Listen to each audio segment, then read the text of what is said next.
Welcome to another amazing episode of the Honourable Football Diaries, the football podcast where banter meets bold takes and no position is offside. Are you a fan of the entertaining tiki-taka, conservative counter-attack, the pragmatic pack-the-ball style of play?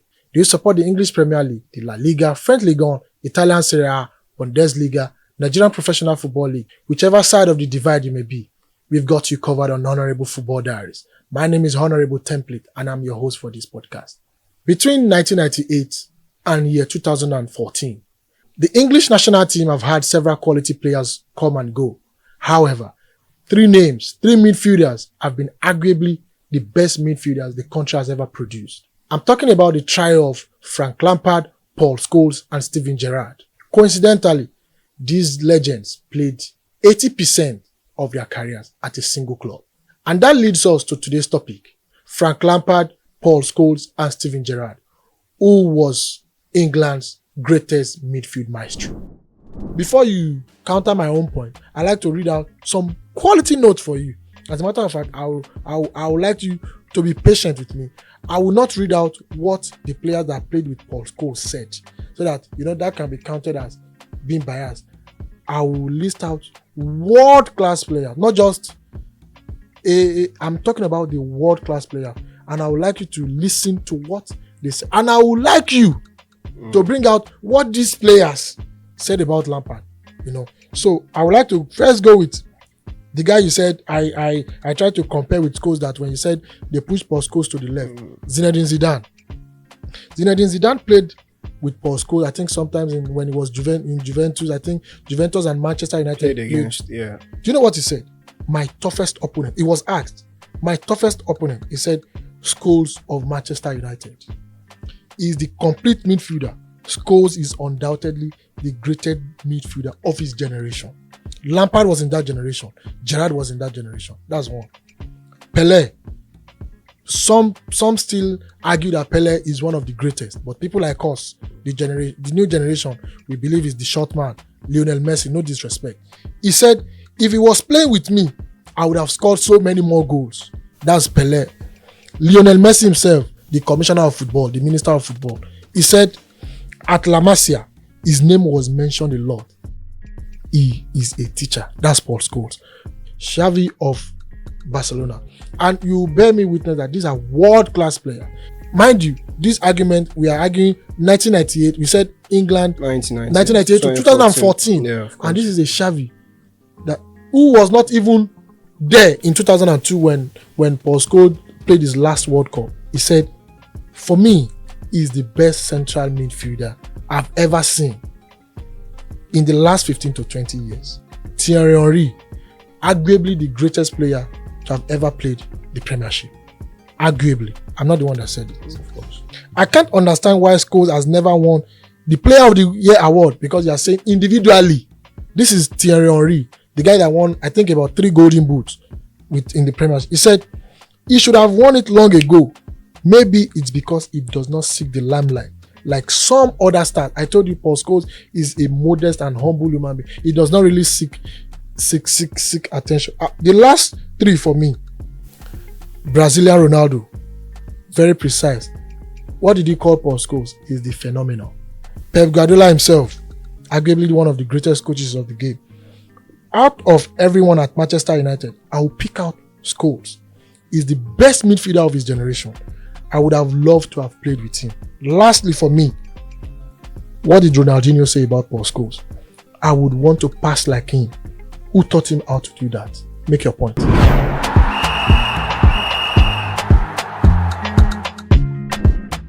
Yeah, so Honourable, in this episode, I wanted Manchester United fans to be so happy. I gave you time to read out the quotes. It's easy. I can also go on Google now. I can also get quotes about Frank Lampard, Steven Gerrard. I've heard where Thierry talked about Steven Gerrard as the toughest opponent he has faced in the Premier League. But that's different now. It shows the quality. When you talk about, we have to also put it in context. Like I said, will even be shocked if Henry said that. Do you know how many times Arsenal disgraced Liverpool? A lot of times. Who was Gerrard when Henry Gerrard is a colossal player. When the funny thing is like They played in Euro 2000 when I started, now. yes, Euro 2004, and Gerrard what, and yes, not, and what did Scholes it was did? even Lampard that scored now. What did Scholes did? That's what I'm talking about. When we want to talk about player, like I What did Gerrard do? started with context. What did Lampard do? I started with context. There's context to everything. I told you that Paul Scholes started as a striker. There's a reason why I brought it up, because a lot of people does not know, and he was moved to an attacking midfielder. Paul Scholes could not cut it. He couldn't do the job as an attacking midfielder to the way Sir Alex Ferguson wanted. And that is why later I was moved backwards, and eventually he found his position in a deep line playmaker. Fantastic footballer. But when it comes to carrying a team, I'm always going to say it. There's a difference in football, goals, stats, everything else you want to call it. Even people have this misconception I have to clear. A lot of people think that, Paul Scholes is the passing master. In his career, in the three of them, their career, the person that has the most pass accuracy, most long pass, most chance created, most assists is Frank Lampard. The next on the list is Steven Gerrard. When you want to talk about stats is not deceiving. Stats is what the stat is your result. It's like stats is like what you have. I read something out. Wait, let me just ask you. I'm coming. Let me just finish my point, because Mbemo and Kopama last season, they were almost, of course, at par. Is Mbemo better than Palmer? Move on. Last season, that is not what we are talking about. We are talking about this. Stats is like when you write your examination. Stats is the result of your examination. Misconception, there's a lot of misconception. Steven Gerrard, like I said, when we talk about passing, chance creation, assist, Lampard 1, Gerrard 2. That is my criteria. I'm going number 2. When you talk about tackles, interceptions, clearances, area duels, Steven Gerrard won that battle. Gerrard 1, Scholes 2. So I'm talking about the most complete midfielder. For me, if you want to be... We're not asking who is the most complete. For me, when you want to talk about... No, you can't... Honourable, no. Wait, let me read out the topic for you. I know you are saying the best among. But for me, you're not saying I am going... who is the most complete. For me, I am going for my own criteria. I've talked about my criteria at the beginning of this episode. The 3 criteria that I've said, I've given out before. For me, the way I'm looking at the best is the person that has the full package. The person that can do it all. The person that carried this team. Manchester United, without Paul Scholes in the team, would have won almost all the trophies they won. Why did Alex Ferguson went to call him back? Because at that time, there was injury ball. And they don't have money to spend. There was injury ball. And he now went to call a player. How old was Alex Ferguson? He was almost 38. People have to remember that when Paul Scholes came back in February, there was no transfer market open. Paul Scholes was a free agent. How many matches did he play last season? You can be called back. He still played almost 30 games. He played 20 games when he came back. He scored 5 goals all season. Yes, we have to remember that he retired and he was called back in February. There's a difference. So that's not a joke. When the transfer market is open, it's open from January to January 1st to 31st. So you can't bring a player in. When you have a player that you know is good enough. I doubt if he was brought back in February. Yes, you can go. You can check it. People can check it and let us know in the comment section. You can always, nobody's diminishing the fact that Paul Scholes is a good player. But I'm telling you, there's levels to this. And as a footballer, at the end of the day, what you have to show for in your career is what you've done. The history. I'm telling you, before Paul Scholes came, there was Brian Robson, there was there was Paul Ince. Manchester United would have won those titles without Paul Scholes. But when Steven Gerrard was in Liverpool, nobody can tell me that every title Liverpool won, they would have won it without Steven Gerrard. No. There is a reason why he is the only player in history to have scored in the final of the Champions League, the Europa League, the FA Cup, the Carabao Cup. There's levels to this. This guy was named in the Premier League Team of the Year 8 times consecutively.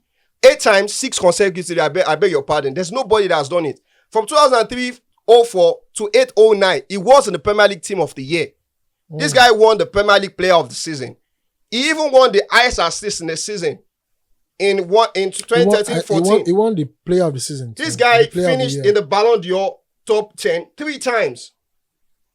3 times. Which Paul Scholes never did, right? Which Paul Scholes was nominated for the Ballon d'Or 5 times and he never had a single Ballon d'Or vote. But he was nominated. If it's somebody that is critically acclaimed, trust me, even we've seen what are they calling it? We've seen Marvin Shamak. I've won Ballon d'Or votes before in his career. So that makes him better. Nobody is saying that makes him better. But it just shows, if you are somebody that is critically acclaimed, like we've said, why is there no one, I'm not trying to disrespect anybody, why is there no one journalist from Eritrea, or one journalist from Somalia, or one English journalist that has deemed fit that, okay, Paul Scholes needs my vote. For how long he played in the Premier League, he was only in the Premier League Team of the Year twice. Lampard was there 3 times. Like, what does Paul Scholes have to show for it individually in his career? Okay, and Paul Scholes, this is what I've done.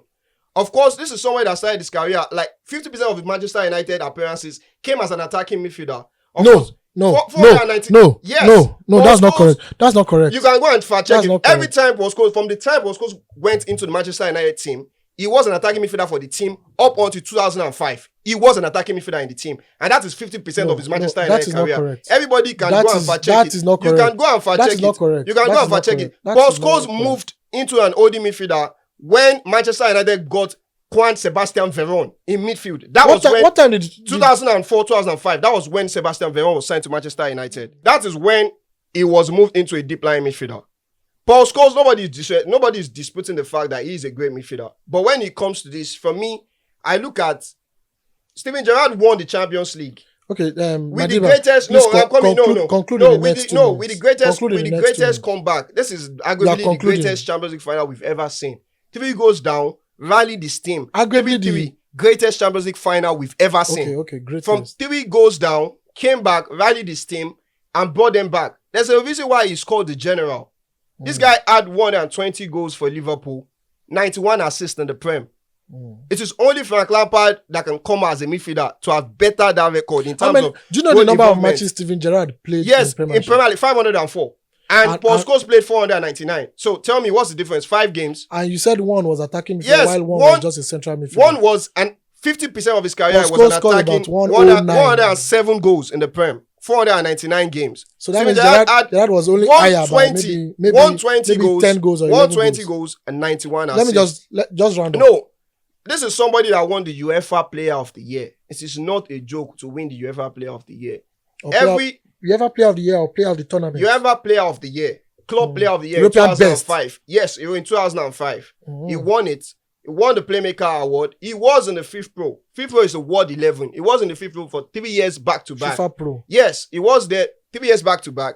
UEFA Team of the Year. He was there 3 years back to back. From 2004, from 5, 6, 7, he was in the UEFA. From 7, 8, 9, he was in FIFA.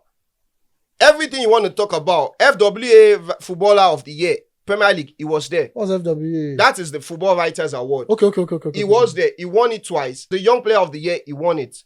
PFA Players Player of the Year, he won it.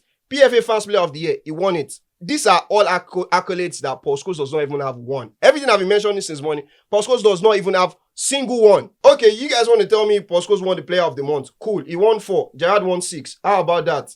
So tell me, what does every title that Manchester United has won, what can you say that, okay, Paul Scholes is instrumental? We all remember, of course, you guys will talk about the 2008 volley in the semi-final. Thank you. Yes, 2008, not Euros. God bless you. Against Barcelona. Champions League in semi-final against Barcelona.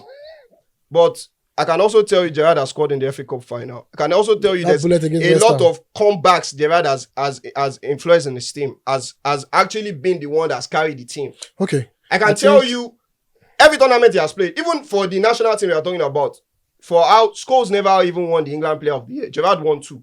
Okay. And all these things I'm saying, Lampard also won it, but Gerrard actually won more than Lampard. So, for how good Scholes is, yeah, it's cool to control the midfield and play long passes. But it's legacy that you leave behind, what the iconic moment, the way you were able to drag your team. Manchester United would have won those leagues, they would have won those cups without Paul Scholes in the midfield.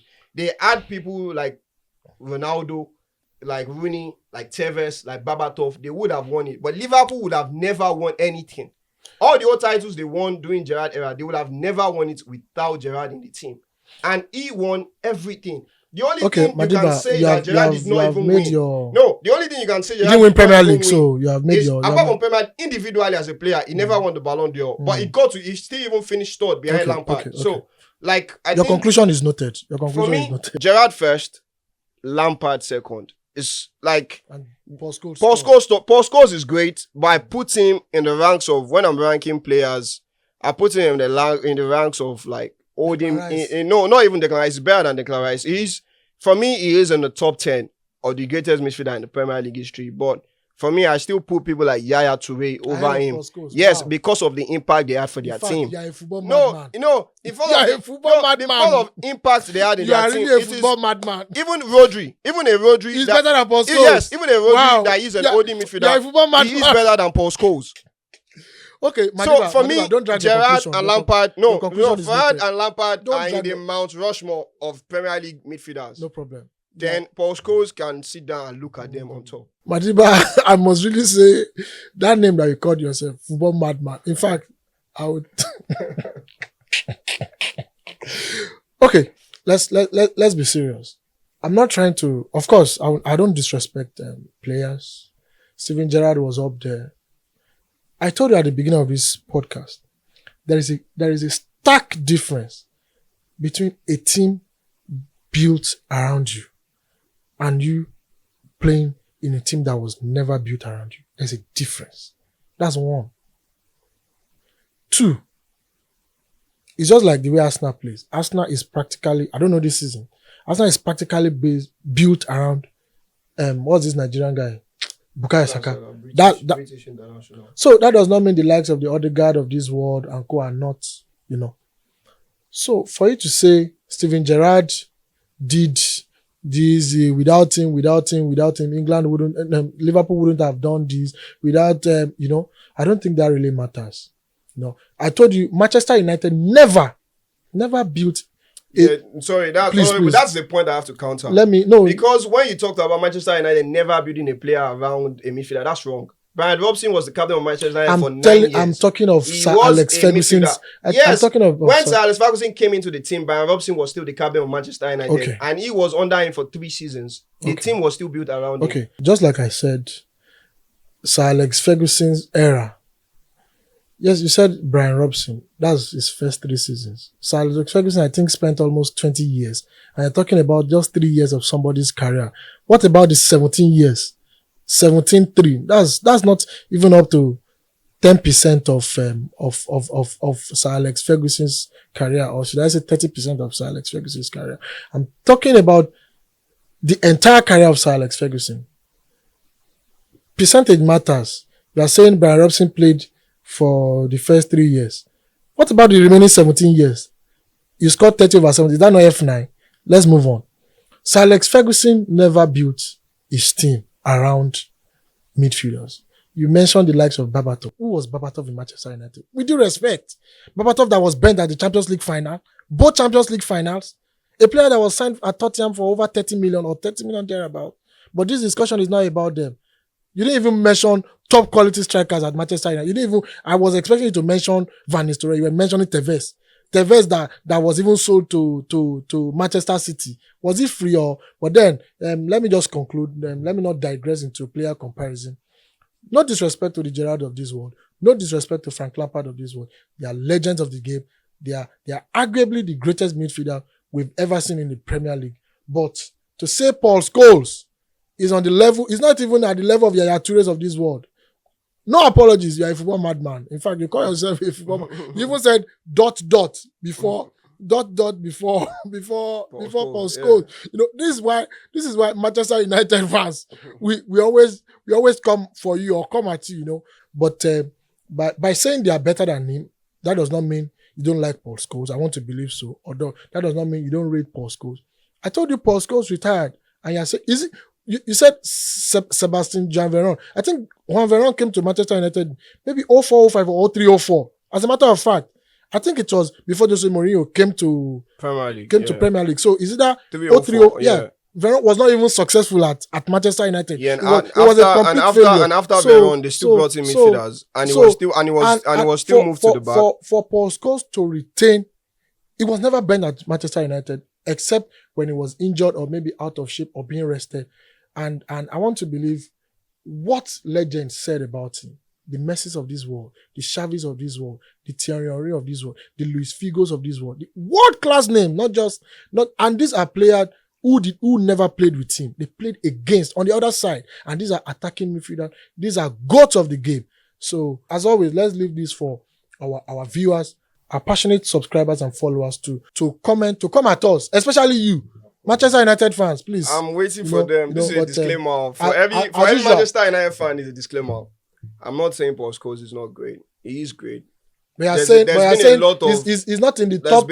He's in your top 10. There's been over 500 midfielders that have played in the Premier League. For you to be regarded as the top 10 is never an insult. No, for me, Gerrard, Lampard. But the fact that you picked Touré, like I've said, Gerrard and Lampard. Yes, I said I didn't put Touré over. You said he's above. I said he is their contemporaries. Like that is where I put him. Okay, no problem. Let's just. So as always, Madiba, I always appreciate your input, your tenacity, your passion, the fire in you on Honourable Football Diaries, and I really appreciate you for coming. I think this is your 4th time. Yeah, this is my 4th. Thank you very much for coming. Thank you very much. Thank you so much for having me.